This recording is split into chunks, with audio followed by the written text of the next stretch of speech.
Welcome back to another technical deep dive here in the debug zone.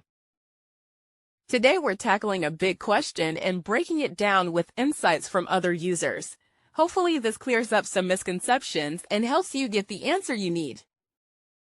So buckle up, stay a little curious, and let's jump right in.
And that's a wrap.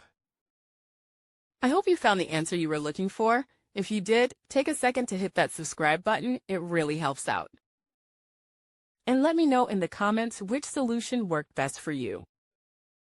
See you next time in the debug zone.